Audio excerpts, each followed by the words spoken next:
So hey everyone, thanks for the introduction, James. My name is Andy Whyte, and today I'm going to be talking about why everyone is talking about sales qualification. Now you might be thinking they are, I'm not sure I've heard it. And I'm going to tell you, yes, they are. And we're going to look at a few indicators that support why some of the best performing sales teams and most elite salespeople in our industry are so focused on sales qualification. And then we're going to look at why.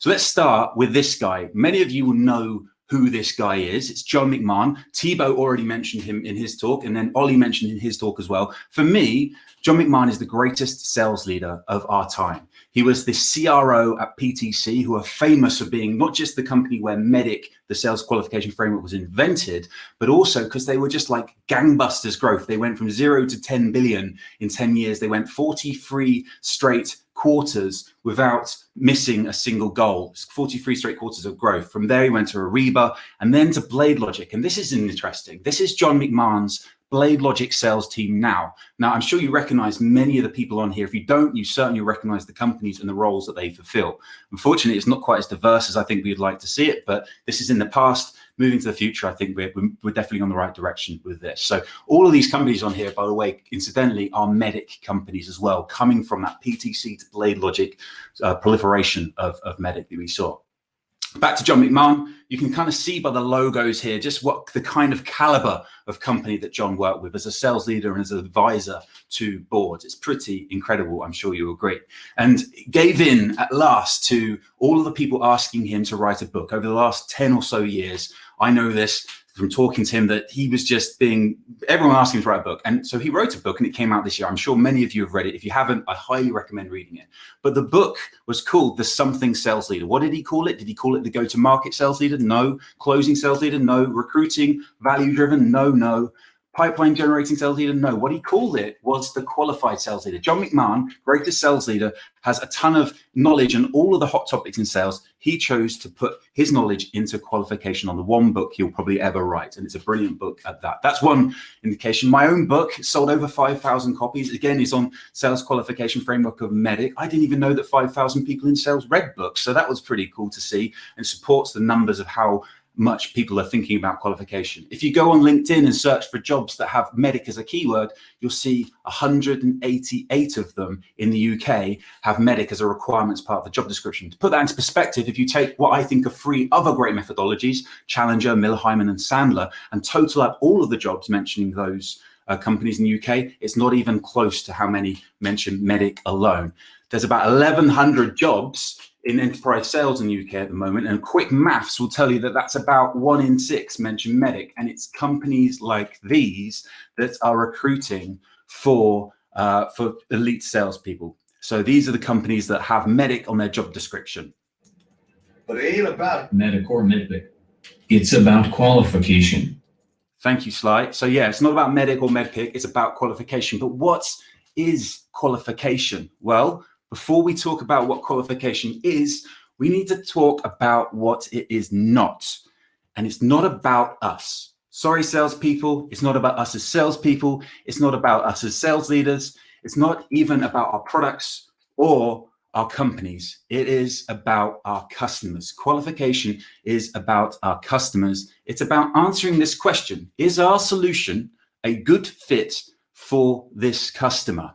Is there enough value that we can provide to this customer for them to give us enough of a value exchange to us to enter into a project of evaluation where we can find out whether there's a deal in it for us based on purely on value? We do this by bringing our expertise, our experience, our knowledge, and doing great consultative discovery with the customer to uncover this. However, most salespeople I see qualify from this perspective. They qualify from, can the customer buy? Is there a deal in it for me?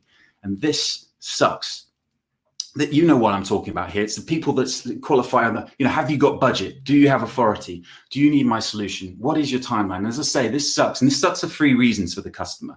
The first is that there's no value for the customer in this process. They're not going to know more about your product, know more about your services. It's very orientated around the seller. Secondly, it feels like an interrogation. And thirdly, and most importantly, what's happened to get to this point is a minor miracle by some act of ingenuity, either by yourself as the salesperson, your SDR, your marketing team. You've got time with this customer. It's precious. There's thousands of people vying for time with this customer. You've done something great to get the time with them. And instead of focusing on the value you can provide, you're trying to figure out if there's a deal there, scratching around, banting them over the head, as I like to say.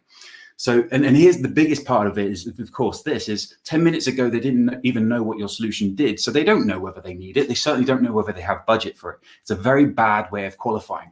And bad qualification surfaces itself in these symptoms. So you won't have a champion. You know the saying, no champion, no deal. Big champion, big deal. If you haven't got a champion, then other stakeholders can come in and throw a spanner in the works, or you won't be able to get access to influential people. Likewise, your deal will get deprioritized because the value isn't seen. You haven't been able to uncover what the customer's trying to do to attach yourself to that value. Therefore, the customer doesn't feel your pain, and you find your competition is on the front foot. You do that thing of just checking in because you don't know how the customer's making decisions and you don't know how their buying process works. Signs of bad qualification. So how do we focus on customer value? For me, it comes down to 3 pillars. The first of those 3 is the who. It's simple. Who is impacted? Who stands to gain from our solution? And who are the stakeholders? We want to know this not so we can see who's got authority. We want to know this so we can find value. We can help those people solve pains and goals and challenges that they have. Secondly, we want to then know what. Well, what is the pain? What is the gain? What are the implications of it? What is it costing them? What does it mean to solve it? Do they need to solve it?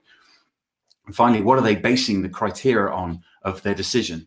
And then finally, how? How will they prioritize whether your project is more important than other projects? How are they going to judge your solution versus other solutions? How will the process work? And basically, how will you get a deal done? If you have these 3 pillars and take this approach and consultative discovery, you're going to start to understand what their goals and challenges are and what is stopping them or slowing them down from meeting those goals. You can understand who is impacted by it and therefore who should be involved in your deal.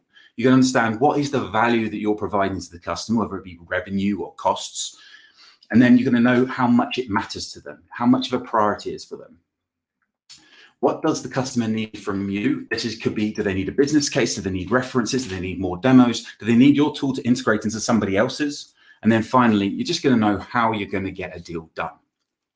So you might be looking at that as a sales lead or as an individual contributor saying, Andy, that is a lot of moving parts. That's a lot of components. How am I ever going to keep on top of that? Well, guess what? Spoiler alert, this is what MEDDICC does, or MedPick in this context does. This is exactly where MedPick comes in. Let me show you how.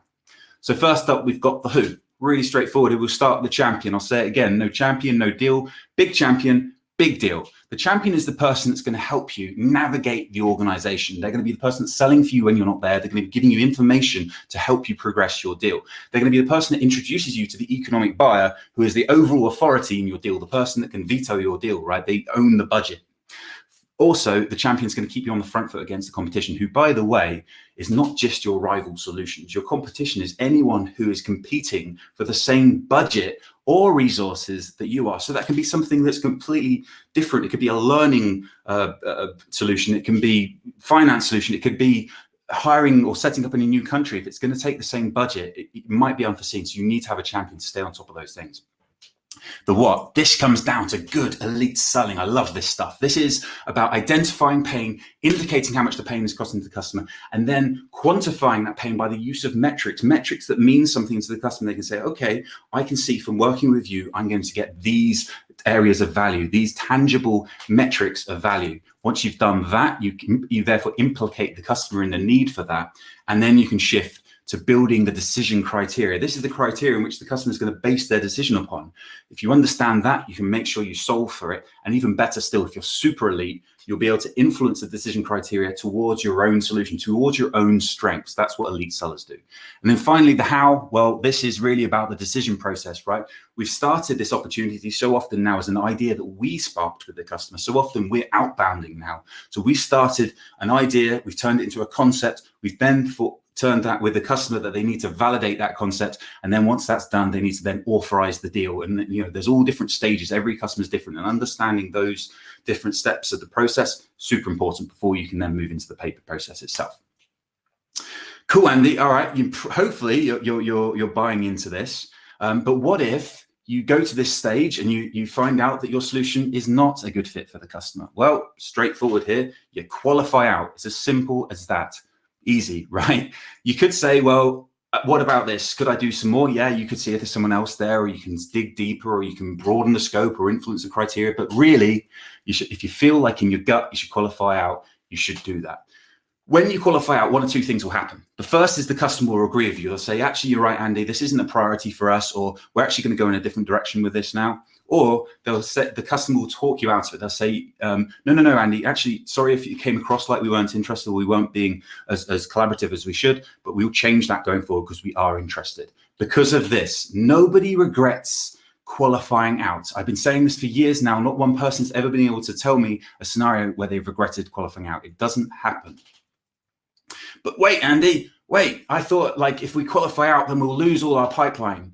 And my manager says that pipeline kills all ills. No, it doesn't. In fact, I think there should be a trapdoor hooked up to every sales manager's chair in every sales office around the world. If anyone ever mutters these words, a lever should be pulled and they should fall into it and never be seen again, because pipeline does not kill all ills. Qualified pipeline kills all ills. If you're acting like pipeline kills all ills, you're this kind of salesperson. You're a gold panner. You're sat at the side of the riverbank, sieving through crap, trying to occasionally hope that a little nugget of gold falls into your pipeline. That is not elite selling. That's not professional selling. Professional selling, probably like it. Professional selling looks like this. It's an elite salesperson knows their value. They know their worth. They know their proposition, and they value their time. They only engage if the customer, you've uncovered that there's a mutual exchange of value to be happening with the customer. Here's the problem with where people think that the gold panner is okay. They think there's almost like a gold panner fallacy in sales, where this salesperson here, they've got 40 deals, they're converting at 12.5%, which is 1 in 8 deals, so they win 5. They compare them to the professional salesperson who gets rid of half of their pipeline, so they only have 20 deals, but they're much more focused on those deals, so they convert at 25% and still sell the same 5. This is fundamentally wrong. The gold panner does not turn out like that, because what actually happens is they will lose a deal they should have won because they don't know which deal's to bet on. They don't know what makes customers buy from there. They don't know why they win, why they lose, and they're spread too thin across all of this plethora of good, bad, and ugly pipeline. So they lose a deal probably to a professional salesperson somewhere else. Think about it like this. Imagine that Gartner Magic Quadrant. There's companies in the top right, but if it was always the best product that won, then the ones in the middle would not exist. So a professional salesperson can nick a deal from a company with a better product if they do a better job. And that's what's happened here. Let's zoom in to our professional salesperson here. We know that they're saving 50% of their time. What are they going to do with that time? Well, they're going to sell to the pipeline that's qualified much better. They're going to research stakeholders, read the annual report, send agendas across, do timely follow-ups. They're going to network with the partners and get them in their corner. They're going to find out that someone in their network sold to the company that they're selling to before and take them to lunch to understand the stakeholders, decision process, all that kind of stuff. They're going to build a beautiful proposal. They're going to do more discovery. They're going to do better qualification. That's just for the deals they've got. But also, let's not forget, they've got more time to build more pipeline. They can build that pipeline flywheel to spin up and really start to get working for them because they have more time to do it. They can spend more time with their existing customers, learning what makes their customers successful, which then makes them more confident salespeople. And of course, they're just going to be less frantic. They're going to be able to do learning and development or for themselves to improve themselves, or just have some time to relax and just take it easy for a moment. You know where this is going, dear audience. Of course, all these activities lead to more pipeline, and more pipeline, elite sellers, leads to higher conversions. So they actually end up doing 50% more sales than the gold panner, pipeline kills all ills kind of salesperson. So they do better there. I'm going to finish up with this quote before just coming back to one last thought, which is this. It's from Charlie Munger. He's the vice chairman at Berkshire Hathaway. All I want to know is where I'm going to die, so I'll never go there. I think salespeople that qualify badly act like this with their deals. They don't want to know where they're going to die, so they don't have to qualify out of them. Whereas I think that all I want to know is which deals are going to die, so I can qualify out of them, because nobody regrets qualifying out. So why is everyone talking about qualification? It's simple. If you're qualifying well, you're acting like an elite salesperson. You're going to sell 150% of the revenue for the same effort. means you're going to earn more money. Secondly, your manager is going to be super happy with you because you're going to be more accurate in your forecasting.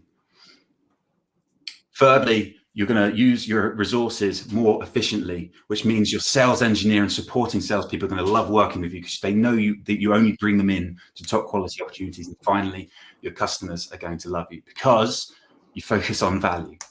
That's it. Thanks very much, everyone. May your champions be strong.